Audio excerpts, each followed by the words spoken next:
Salut tout le monde, petite vidéo pour ceux qui ne savaient pas, ce soir il y avait le match de huitième de finale de Coupe d'Italie entre la Juve et Avellino. Et donc j'ai décidé de faire une petite chaîne dédiée à la Juve. Bien évidemment j'aurai pas les images malheureusement, mais voilà, je vous fais un petit résumé audio du match pour ceux que ça intéresse. Donc ce soir il y avait, comme je vous le disais, le match de huitième de finale entre la Juve et Avellino. Donc Juve qui est la première en Serie A, avec 16 matchs, 14 victoires, 1 nul et 1 défaite pour un total de 43 points. Donc comme je vous le disais, ils sont premiers, suivi de la Roma à 38 points, du Napoli à 35, la Fiorentina à 30 et l'Inter à 28. Donc ce soir, la Juve faisait tourner un peu son effectif pour ce match de coupe. Le 11 titulaire du côté de la Juve, c'était Storari dans les cages. En défense, Caceres, Ogbonna et Peluzzo. Motta, Paduin, Marchisio, De Scioglie, Giovinco et Quagliarella. Voilà le 11 de départ pour le match d'aujourd'hui. Concernant les stats de la Juve, donc le meilleur buteur de la Juve cette saison pour le moment c'est Tevez avec 11 buts, 10 buts en Serie A et 1 but en Supercoupe. Le dernier match de la Juve c'était Juve Sassuolo, 4-0 pour la Juve avec un triplé de Tevez et un but de Peluzzo sur une passe de Tevez. Ils sont sur une série de 8 victoires d'affilée sans encaisser le moindre but. Donc ils sont en forme en Serie A. On ne parle pas bien sûr de l'élimination en Champions League. Et le dernier match en coupe, donc contre l'adversaire du jour, c'est Avellino. La dernière fois qu'ils se sont rencontrés en coupe, c'était en mars 88. 1-0 pour la Juve avec un but de Brio. Du côté de Avellino, donc, qui est 5e en Série B, avec 18 matchs, 8 victoires, 6 nuls et 4 défaites, pour un total de 30 points. Donc en Série B, le premier c'est Palerme avec 34 points, Empoli deuxième avec 33, Crotone troisième 31, et Virtus Lanciano quatrième à 30 points. Et l'équipe, le 11 de départ aujourd'hui pour Avellino, c'était Di Mazzi, Izzo, Peccarizzi, Piscano, Zappacosta, D'Angelo, Toni, Arini, Milesi, Errara et Castaldo.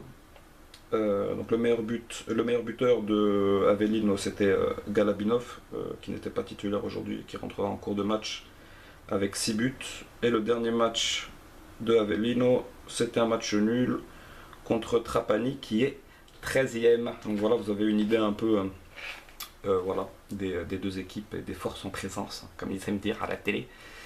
Donc voilà, le match, je vais vous raconter brièvement les grosses actions du match. Le match a commencé rapidement à l'avantage de la Juve, comme vous pouvez vous en douter, qui a imposé son rythme d'entrée de jeu avec Quagliarella et Giovinco en attaque. Et à la 7e minute, donc beau pressing de Quagliarella et Giovinco justement sur Toni qui essaie de se dépatouiller du ballon un peu à l'entrée de la surface de réparation. Bon pressing des deux attaquants qui finissent par lui faire perdre la balle. C'est Quagliarella qui hérite du ballon. Quagliarella qui glisse un super ballon à Giovinco légèrement sur le côté gauche de la surface. Giovinco qui fait feinte de partir sur son pied gauche, finalement qui revient sur son pied droit. Et là qui fait une frappe enveloppée super bien travaillée qui va se planter sur la lucarne opposée. Bon, but magnifique. Bon, les défenseurs ils étaient un peu à la peine. Donc très beau but de Giovinco, 7e minute, 1-0. Voilà, logique.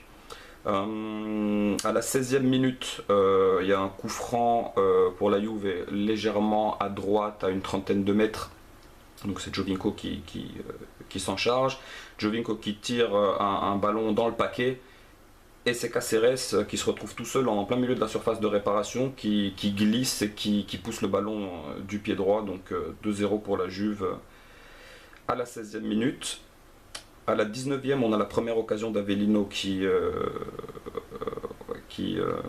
tente un tir à 25 mètres de la part de Arini, mais voilà, c'est les occasions de Avellino, parce que après le deuxième but, la Juve va un peu lever le pied forcément, donc c'est Avellino qui va essayer de faire le jeu, de se procurer des occasions, mais ce sera des occasions sans réel danger pour Storari. Il y aura quelques centres du côté droit avec Zappacosta, avec une belle tête à un moment de Castaldo, mais rien de vraiment dangereux pour Storari et pour la défense de la Juve.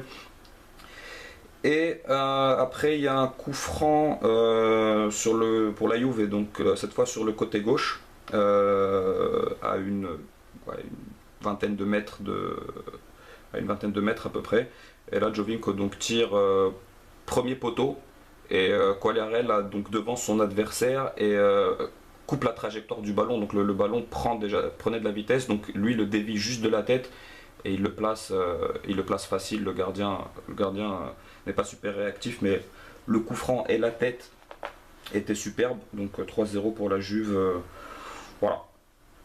Tout ça pendant la première mi-temps. Après, pendant la deuxième mi-temps, honnêtement, il ne s'est pas passé grand-chose. La Juve a surtout laissé venir Avellino, qui a tenté vite fait, avec les moyens du bord, de marquer un petit but, histoire de sauver l'honneur. Mais la Juve a vraiment dominé le match facile. À chaque fois qu'il y avait des occasions du côté d'Avellino, que ce soit Ogbonna, que ce soit Pelouz ou que ce soit Caceres, ils ont bien fermé derrière. Donc voilà, il n'y a pas eu vraiment grand chose à se mettre sous la dent sur la deuxième mi-temps.